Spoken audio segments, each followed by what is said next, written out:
Well, hello, everybody.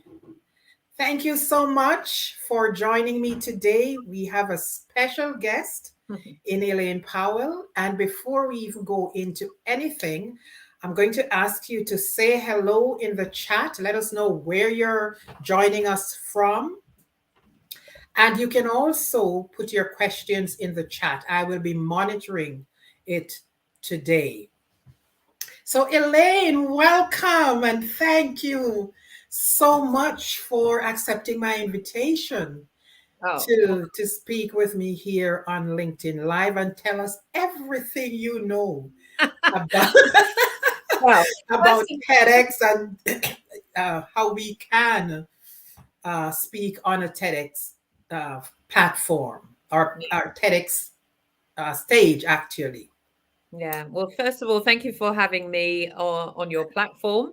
Yes. It's very.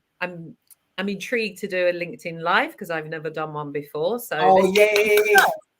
this is a Excellent. first. So yeah, thank you for that, Daisy, and welcome to anyone who is listening in.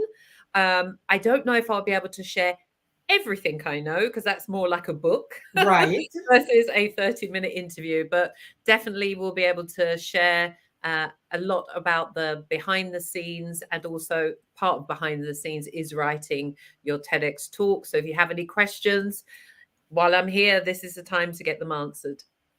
Excellent. Well, before you even go into that, I want to officially introduce you to the audience. So, Elaine Powell is an award winning speaker, TEDx, and public speaking coach. Elaine coaches passionate entrepreneurs, authors, and experts to grow their visibility, credibility, and thought leadership by delivering keynotes and TEDx talks that advance the human race and transforms the world. Over the past 12 years, Elaine has spoken at over 200 events, trained 30,000 people. Wow, Yeah. delivered over 600 workshops in the art of peak performance and public speaking. She curated a TEDx event in London for 3 years and is a speaker coach for TEDx Ladbroke Grove. Grove. Yeah, Yes, that's a mouthful. TEDx TEDx Ladbroke Ladbroke Grove. Grove. So, again, welcome, Elaine. I know I attended one of your summits a few years ago, and that's where I connected with Craig Valentine, with Mm, Elaine Bennett, with Patricia Fripp, and all yeah. those individuals. So, I know you're coming with tons of expertise and, and information to share with us today. And I will just open the floor for you, Elaine. Oh, well, Yes, so let me start. Let me start by asking your first question. How did you become a TEDx curator? yeah, it wasn't one of those things that I thought, oh, I obviously had watched TED and TEDx talks. I didn't think, oh, I want to be a TEDx curator.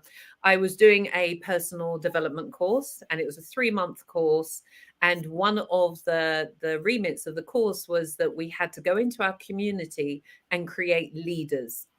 Now, the year before, the UK in 2011, the UK had the second worst riots that we've ever had in the history of the United Kingdom, and it affected a lot of the big cities. Mhm. I was going into schools doing public speaking workshops, and all I heard time and time again from the 14, the 15-year-olds is one of the reasons they said it happened was that they felt their voice wasn't being heard. Mm.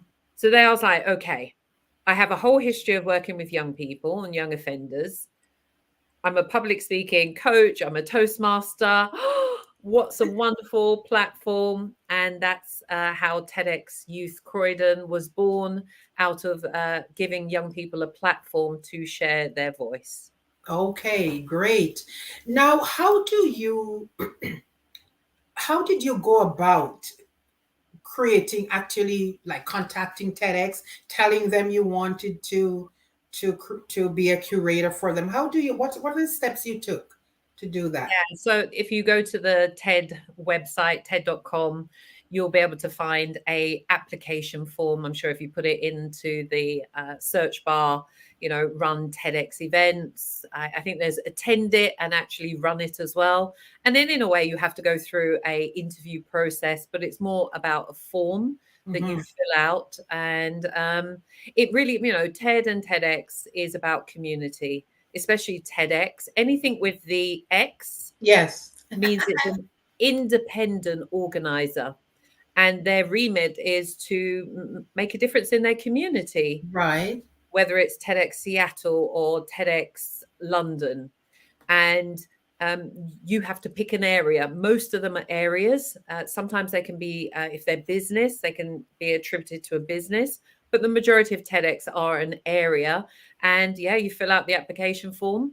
And it's just the same as any application. They'll do their due diligence on you because you are carrying their brand. Even though you're independent, you still have to follow their guidelines. So they want to keep their their brand untainted by our wants and needs. No, this is how you run a TEDx event. Right. So you have to follow guidelines, of course. More or less. And you have carte blanche with some other things, but So what makes a TEDx speaker successful? Or that's one of those big questions. How long have you got, Daisy? Well, we're here for half an hour. If you do go over, that's fine. But we are here to share information on a very important topic. How do you get onto the TEDx stage, and then what makes a TEDx our speech successful? And and I also think a lot of people don't actually know what happens once you get picked to speak on the TEDx stage. I think fundamentally there are many steps. I have five pillars I take people through, and they're the things that I feel that you need to look at first and foremost. And the most important is actually the idea. It's not called, or their tagline isn't TED, stories worth spreading, or TED, my personality worth spreading. It's TED, ideas worth spreading. Okay. So first and foremost, you need to have an idea. And people go, okay, yes, of course, I've got ideas. But the challenge is your ideas have to be original, unique, fresh, a different spin on what's out there already. I can't just go on YouTube and it's easy to find your talk because so many other people have done it. Now, I'm not saying we all can't find original and unique ideas. I've just found that in my experience of being a public speaker and a TEDx coach, because messaging and ideas are very similar, that sometimes it takes a bit of inquiry. Many people I coach, sometimes the first thing they come to me with as an idea, it's okay. But when we dig deeper, there's processes and ways to dig deeper to get, the idea. If you could only share one thing, what would that be? And it does take space. It takes inquiry. Not many people, unless you've been living it for years. If you've been living and working inside of it, then it's easy. The challenge is then how to articulate it, which we won't get into right here. Right. So first and foremost, you have to have an idea worth spreading. Yeah. So that's the first thing. And then the second thing I'll say on this subject is they're also looking at your credibility, because a lot of times in the application form, they'll have many questions. They're all very different events. I think there's something like 13,600 events worldwide, or either that or 26,000. I can't remember the two, but around 3,000 happen every year, and they're all independent. So they all ask different questions on the application form. And that's my second pillar is we apply. We get the idea, we write the brief, and then you apply. And in the applying, one of the main questions they'll ask you is, why are you credible to speak on this subject matter.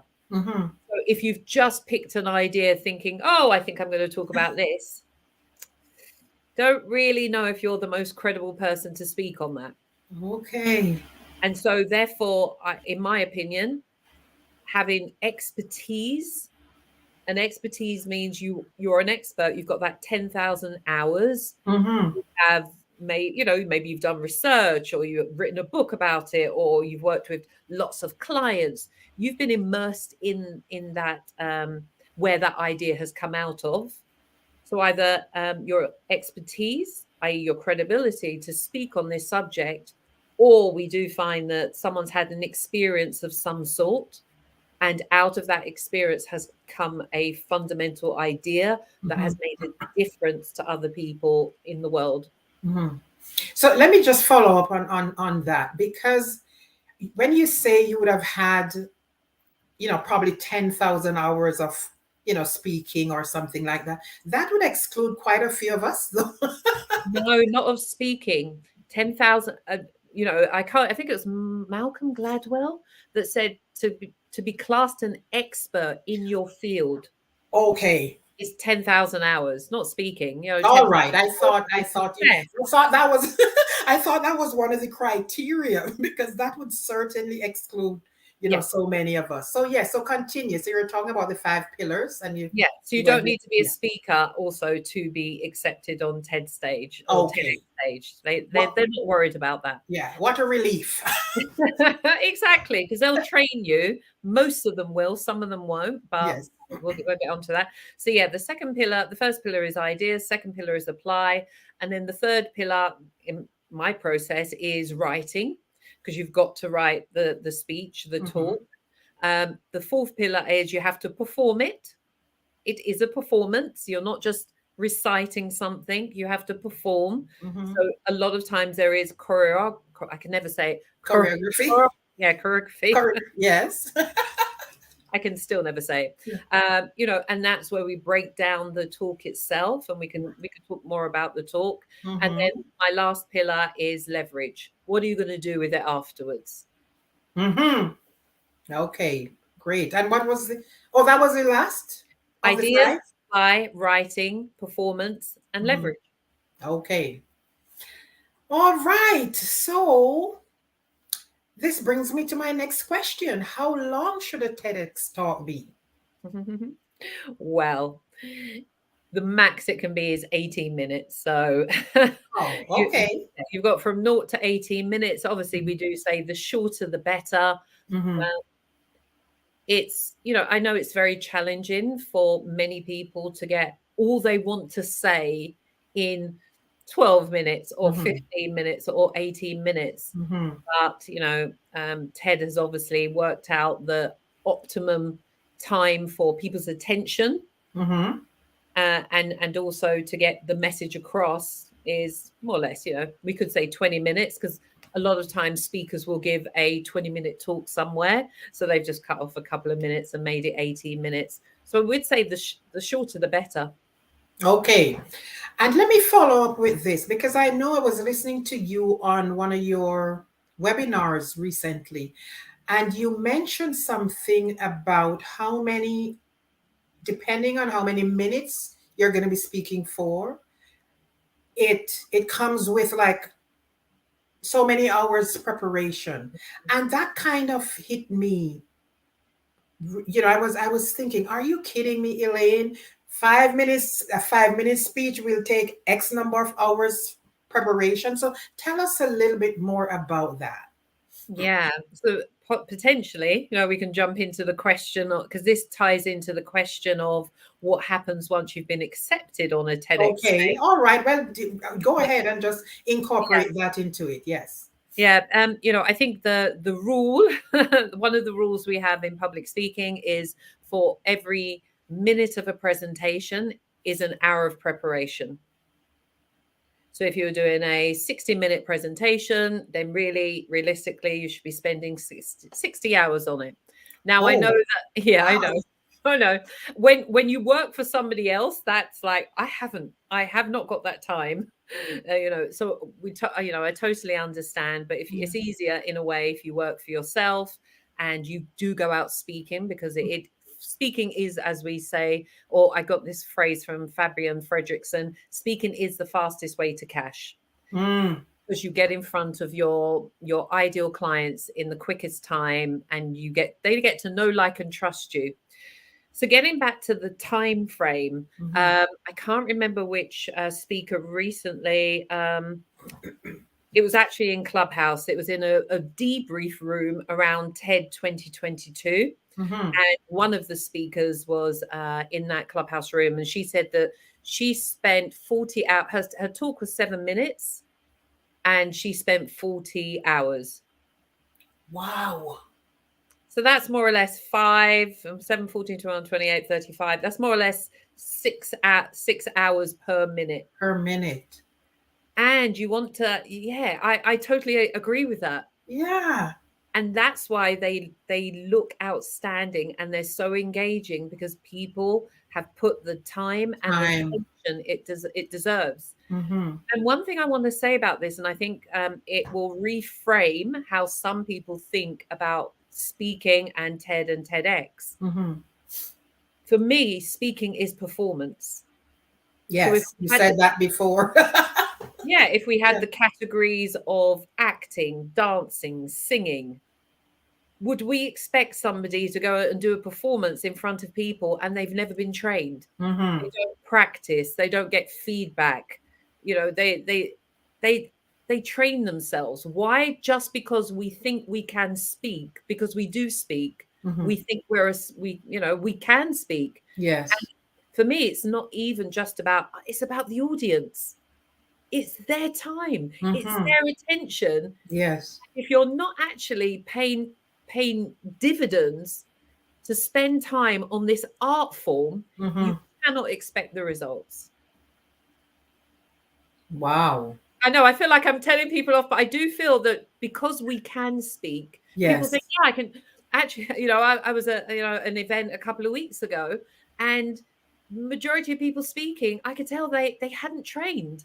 They hadn't trained in the art of speaking, because they were just going off on all these different tangents. They weren't privy to what it takes for me as a listener, as the audience. It's hard to listen. Our job as speakers, whether it's TED or any other platform, is to make our speaking as easy as possible for them to follow along as on a pathway. And that takes skill. Yes. And it takes training. So once you've been accepted for a TEDx talk, it depends on the event organizer. So some will give you a coach, hence the training. They'll train you. So that's a great thing. Right. But you want to see that because they're all independent organizers, the difference because they're volunteers, no one gets paid. Yeah. So they're given their free time, but the level of experience as a speaker coach is from McDonald's level all the way up to Nobu, which is like the top restaurant in the world. And so you might get some of my past clients don't have a coach. So I'm helping them. Yes. Them. And some are just, they love TED, so they'll coach. Some are public speaking coaches. Some are like amazing. If you're very lucky if you get an amazing public speaking coach, which a lot of the big events have. Yeah, because they have 300, 400, 500 people or 1,000 attend, so they up their level. Myself and some other coaches, we're what we call Michelin star. Not just because we're a TEDx coach, but because we are like, that's all I do. That's what you do. Yes. That is my job. Yes. Yes. I'm a paid speaker as well. It's not just I teach people. I'm actually on the court speaking and learning as I go and growing just like other people are. So when you've been accepted, you will have a coach, hopefully. And a lot of people actually will hire a coach, because you don't know the level of coaches you're getting. And I want people to see that how I class a TEDx talk. It's like, look, I've just got my new iPhone 13 Yes. Pro Max. This is a valuable piece of intellectual property. This is what I know, $1,300 US. It's Mhm. valuable. Just the technology is valuable. This is your TEDx talk. Yes. Because what happens is many times people won't actually spend the time it takes to craft their talk. Mm-hmm. So what they come up with is something that is, it's okay. Sometimes it will be, oh my God. Sometimes it'll be, wow, because they have spent that time on it. Mm-hmm. Now, why it ties into my fifth pillar, which is leverage, is I was interviewing Daryl Stinson, because I interview TEDx speakers and Mm-hmm. put it on my private group. And he said, someone asked him, how do you leverage a TEDx talk? And I love his answer. Do you know what his answer was, Daisy? Do you know what his answer was? No, not at all. How do you leverage a TEDx talk? I don't know. What did he say? I know. I thought maybe. He said, you have to make it the best talk ever. Ever. And he's got 1.4 million views. Now, it's hard to leverage average. Mm-hmm. Oh, yes. And that's what people do. Yes. It's on their bucket list, or they think, yeah, I'll do a TEDx. I can say I'm a TEDx speaker, but Mm-hmm. people are going to watch your TEDx talk. And dependent on how engaging you are, how clear your messaging is, which, we get now more into the talk itself. But that will depend on, are people coming to you Mm-hmm. with opportunities, speaking gigs, book deals, clients. Depends on, so the crafting this talk, spending those Hours. 60 hours or 40 hours on a 7, it's worth it, because it sits on YouTube for a lifetime. And That's right. that's going to be your calling card. So make sure it is the best ever, and make sure you know how to craft and engage in presentation. And even if you do know how to craft it, get a coach, Yeah. because they give you feedback that you cannot give yourself. Mm-hmm. Now, on the piece about getting a coach, and I know you do that. Can you tell me a little bit more about that part of it, in terms of what it is you do, and how it works? Yeah. Mm. A lot of times there's coaches who will work one-on-one with their clients. It Mm-hmm. depends on the time frame. I'm working with, a couple of clients that, we have to work on it in a month. We've only got a month to work on it. Okay. And that's tight, because it's the idea, it's the script, it's the memorization, which takes a little while. That's if you want to memorize. Some people like to say no, but I say yes. It's the performance as well. It's dealing with the mindset. So it's a tight time frame. So a lot of people work with clients one-on-one. I do, but for me, that's premium. That's my time. But I have a 6-month program where we work with them, so that they really, the idea is their thought leadership. We spend time on the heaviest, for me, the heaviest part of the talk is writing. It is quite heavy, but coming up with that idea is like, and the idea you want to be known for, it's actually going to impact the rest of your business, is not an idea to rush. So I have a 6-month program where not only am I equipping them to get on a TEDx stage, we help them apply, and then we give them how to leverage afterwards.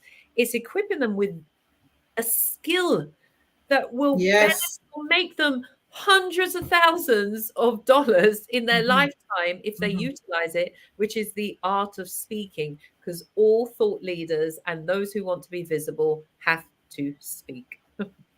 Okay. And in that 6-month program, how many times you meet? Is it once per week? Once? Yeah.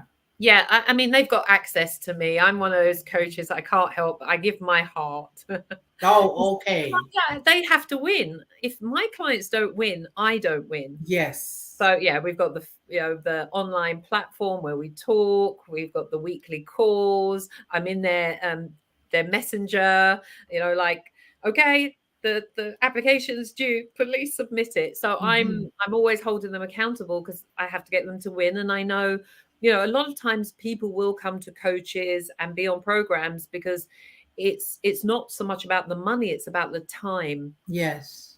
They got businesses, they've got careers, they haven't got time to go and research these TEDx events and find out when the application window's open and this and that. And plus they want to know that I'm there to help them with their piece of intellectual property.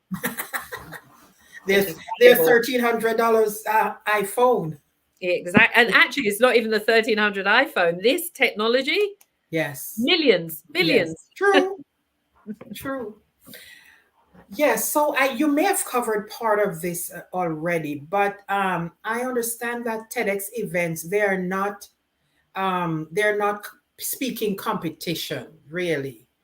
But a celebration of ideas. Can you explain that? I mean, you mentioned ideas earlier, but can you just explain the kind of the difference? So it's not a speaking competition. It's not like a Toastmasters, competition kind of thing. So explain the difference between that and the ideas. Yeah.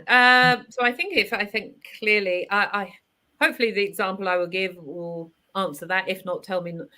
So my event, we would run a 1-day event where we would sell tickets. So it's like a theatre performance.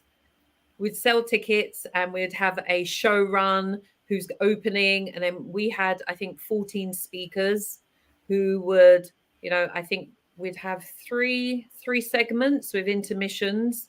One sort of for tea break and then a lunch break and then an afternoon break. And we'd have speakers, throughout the day sharing their ideas.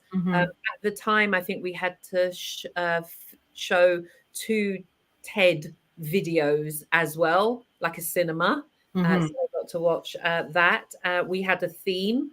Every TEDx event has a theme that it fits under: new horizons, the reinvention of going forward. So the themes are always broad. So think of it like a play, a show. It's people just sharing those ideas that are transforming people's lives, yes, and the world. Really, that's why I put it in my tagline. Yeah. Okay. Excellent. So what else should we know to if someone wants to go on a TEDx stage? What else should they know that you haven't covered? Well, I mean, the idea, I feel we've covered there. That the applying, trust me, it's a minefield. To one of the basic places you can go is TED.com. And in the menu bar at the top, there'll be a drop down, and you can find all the events that have given TED their date that they're holding their event. And if they have a website, you can go to the website and obviously get a lot more information. Some don't have a website, so you're going to have to go and find them on maybe Twitter, Facebook. Your job, which is why it takes time, is a lot of them will only open their applications, some for 2 weeks, some for a month, but you don't know unless you're on their mailing list. And it is a bit of a numbers game as well. So you don't want to just apply once. You want to try a few times. Okay. But just make sure that you have a connection to. It helps if you have a connection to that TEDx event you're applying. Because I live in London, I'd apply to my TEDx events that are around here in my community, that are near to me. Or else people are like, well, why are you applying here? What's your connection? It's meant to be about community, and you're applying all the way across the country. Unless you know that your subject matter really fits into their theme. It's like, yes. Or you have some vague connection. So there are a couple of things about the application that you can be more aware of. It does take time to apply. That's why I have a researcher. We have a big database, not just of the TEDx events, but when the windows are open. We're always updating our database to so that we let everybody know, apply, apply, apply. Right. And so now, because we are, a lot of things are happening virtually. How would can someone so say I'm here in Toronto and I realized you're hosting an event or somebody's hosting something in London, for example, a TEDx. Can I submit an application for that? What's your idea on that? Yeah, I mean, I have known of a friend of mine, Emin, from the US, and she flew over here to London to deliver one. I definitely, obviously, you have to pay for your own flights. Right. Sometimes. No, I was just thinking more about it being virtual as opposed to traveling there. Yeah, I mean, I think a lot of events are going back to in person. Presenting TEDx talks virtually, it's, when we did it with Ladbroke Grove last year, like I felt really sorry for the speakers because the auditorium was empty apart from just a few of us teams, sprinkled around. It was missing that atmosphere, and I think that's why a lot of people want to attend the event, because as curators, we make it a experience. It's dark, it's atmospheric. We have exhibitors at the break times. We get them to do, interactive things. So I think a lot of TEDx events were holding out until COVID was over to come back. Right. And, some may still be doing a hybrid. It's just a lot of work, and it costs money. Yes. And they have to find partners and sponsors. So if you want to sponsor, if you're watching and you want to sponsor a TEDx event in your area, please do, because it costs a lot of money to put those events on. And they're always trying to do fundraising. Tickets don't cover the amount of money it costs to run those events. They're quite expensive, like 10,000. You wouldn't think it costs that much, but it actually does. That's a lot. And 10,000 upwards. The big ones, it's about 100,000. Oh, so TEDx is big money.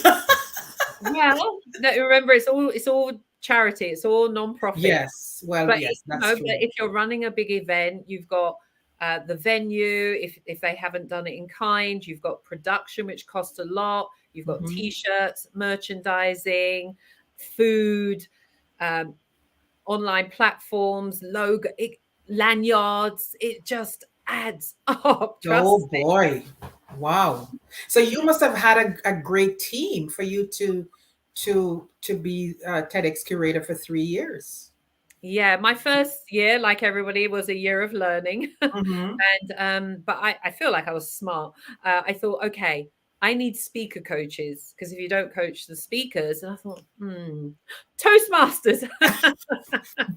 Good old Toastmasters. Yeah, yes. I went to my local Toastmasters. I asked if I could do a 5-minute presentation. Yes. I think I enrolled 8 of the speaker coaches, to 8 Toastmasters to become the speaker coaches for. Yeah, I'm just cutting in a little bit. One of our my good friend, actually, Angela, says Elaine makes the process so clear. Oh, hello, Angela. Lovely to see you. Yes. Appreciate that. We thank you. Yeah, the game is, I think, with whatever we're doing, is create a recipe. Like you do careers, you create a recipe, do A, B, C, D, follow the recipe. Right. Okay. Yeah. So I'm coming down now to kind of the end, but I have 3 questions to ask you. First, before I forget, how I know you have a gift somewhere there. Yeah. So tell us about that. Tell us how someone can get in touch with you, and then let's do it the other way around. In closing, could you just hit the main points? If somebody was asking or coming up to you, Elaine, and says, Elaine, I would love to do a TED Talk. Just tell me briefly. Walk me through, or walk that person through what they would have to do. If you asked me that question, I would first of all ask you to get present to your why. Yes. Why. Simon Sinek answer why. Yes. It's been Simon kind of, but it was there way before Simon. True. I don't think I'm going to give him that honor of the why. It's been there from time. But yeah, get present to your why. Why are you doing this? I don't make it right and wrong why you're doing something. You could, some people want it for credibility. Some, attract clients. Some want to make an impact. Don't make people wrong for why they want to do it. Because they'll get so much out of it beyond what they thought. Beyond. So a question just came on from David. Thank you so much, David. Yeah, let me just finish this and yes, then sorry. If that's okay. Yes, that's okay. Yeah, so get present to your why, and then start looking at what is it? At the end of the day, ideas really fundamentally are solutions to problems. Absolutely. Someone had a problem about seeing, so someone said, "Oh, let me come up with this idea of putting this glass in, and we have glasses." Yes. It's the same with everything. So what problems are coming up time and time again in your industry, in your area of expertise, and that you have a unique way of addressing it that makes a difference, and it's not widely known. Yeah, try and keep away from failure and never give up, and they're just so cliche. They've been done to death. So see if you can come up with original, innovative, and then apply, because so many people think about it too much. Either find me, contact me, obviously, find a coach. Those who usually have a coach are very successful because they're not just being coached, they're being coached beyond the stage. How do you leverage it? So that's something it's hard to learn yourself. They're the key things I would say. Get present to your why, find that idea worth spreading, and it takes time, research, and analyze it, look at it at all different angles, and apply. So yeah, now David. Hello, David. Yes. So David's question.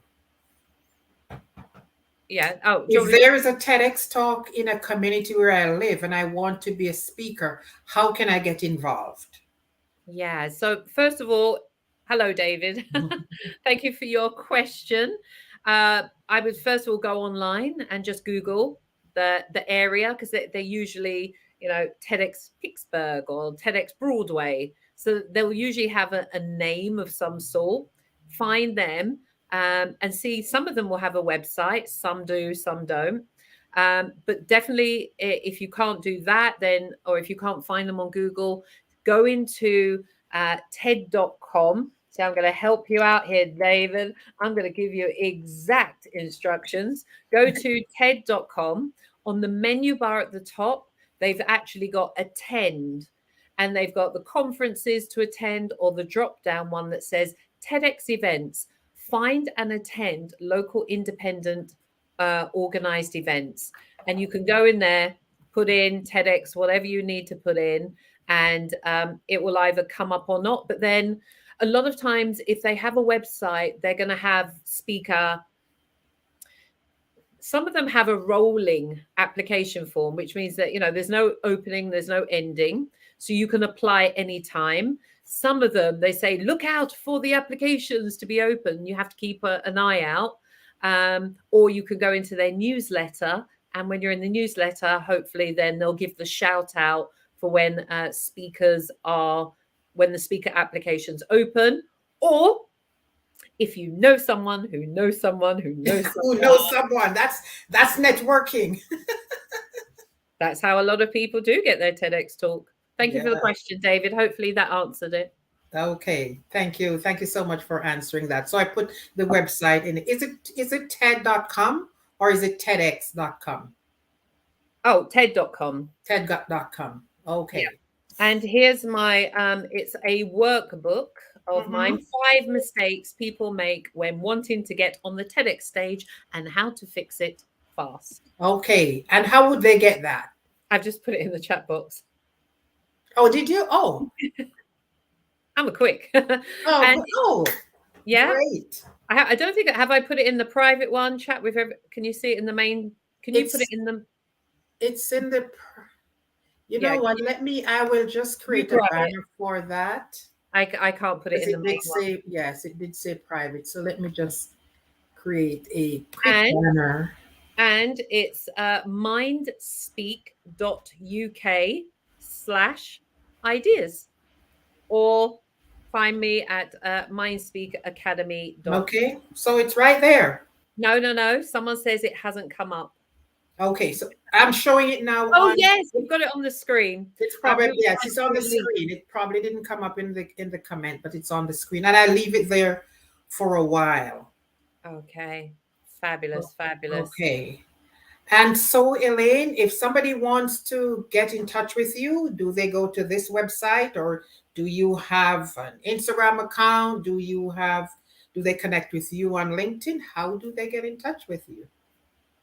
Yeah, so yeah, you can find me ElainePowell.com. I have a speaker website, or Elaine Powell UK on all my platforms, Instagram, Clubhouse, LinkedIn. Then you can find me. That link, I think Angela says I don't see it yet, but maybe she does. Maestro said he submitted an application. How long does it take for the application to be reviewed? Maestro, well done, first of all, for applying. If you don't take any action, you don't get any result. How long is a piece of string? Every TEDx event is independent. Some will reply back once their application process is over. They may obviously have a deadline. So hopefully 2 weeks afterwards is a great time for them to contact you. Sometimes it may be a month. Sometimes they don't. But you can I would say, if you haven't heard back from them, email them. Email them maybe 3 weeks later. And then ask, I'm just inquiring. I'm really excited, blah, blah, blah. Sell the event. I would love to speak at your event. Make it about them. Yes. First and foremost. So hopefully that has answered it for you. And Paul says, so looking forward to this reply. Couldn't log on. Oh, replay. Yes. Sorry about that, Paul. And Paul is my very good friend from Vancouver, and he did tell me he was going to be here. And we put my my thank you, Paul. You're so lovely. Yes. You put my website. I think you have to learn as well how to put links in that chat box. No, yes. I don't think I can post a comment, can I? Oh, you should do. Yes, I'm just seeing it. But thank you, Maestro, and those who are in the chat box. Angela, lovely to see you, as well as David. Well, Elaine, we were going to be here for half an hour. We have been here for 40 minutes. So that's great. Let me thank you again for accepting my invitation to attend this event, to attend this LinkedIn Live. I am sure many people will benefit from what you have shared with us today. And it's going to be on YouTube as well. People can always come back to watch it. So with that, I would say thanks again for your time. And thank you, everybody who joined us today. Angela and Paul and the Maestro Online and David, thank you so much. And even those who may have joined but haven't commented, we appreciate it. So thanks again, and have a great afternoon or a great evening wherever you are. Let's get you on the TEDx stage. Let's get your ideas out there, because they're worth spreading. I know. Well, I had better, if it takes so long to prepare, I had better start from now. You got me in your corner. I know, of course I do. So thanks again, and we'll be in touch. Thank you. Take care, everyone. Take care. Bye, everybody. Bye.